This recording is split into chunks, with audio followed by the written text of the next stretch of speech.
Do you remember the person you wanted to be? That person who believed hard work could move mountains and love could conquer all? I remember, I was that person. I poured every ounce of that belief into the pages of an old diary, a chronicle of dreams I thought were destined to come true. This diary, it started as a blueprint for my future. Each page was a promise. I will become a painter, one page says. The ink now faded, just like the canvases gathering dust in the corner. Another whispers, we'll travel the world together. Polaroid tucked between the pages, a ghost of a smile staring back at me. This book was meant to be a testament to my victories. Instead, it became a museum of my failures. Flipping through it is like walking through a graveyard of who I used to be. Every turned page is a pang in my chest. I see the hopeful handwriting of a younger me, planning a life that never happened. I remember the excitement, the late nights, the sacrifices, and I remember the precise moment each dream cracked. A rejection letter, a final goodbye, an opportunity that slipped through my fingers like sand. Society has a way of telling you you're not good enough, and after a while, you start to believe it. This diary holds every single one of those moments.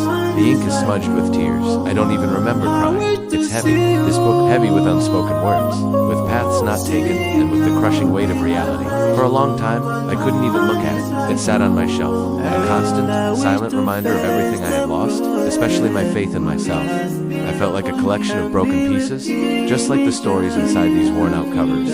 Each page I read felt like reopening a wound, reminding me of the person I failed to become. The unfinished mornings, the silent phone, the person in the mirror I no longer recognized. It was all in here. But today, I picked it up again, and flipped past the ghosts and the what-ifs, all the way to the very last, empty page.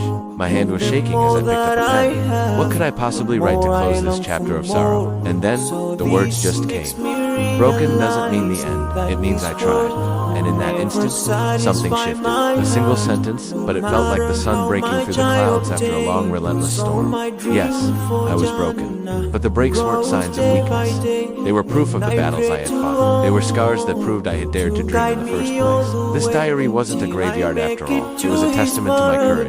The courage to try, to love, to believe, even when it all fell apart. Broken dreams don't just teach us about loss. They teach us how to dream again. But this time, with more wisdom, more strength, and a deeper understanding of ourselves. They show us what we're truly made of. So, I'm closing this diary, not to forget, but to honor the journey it represents. It holds the lessons I needed to learn. I'll leave it here, by the window, letting the sunlight fall on its final, hopeful words.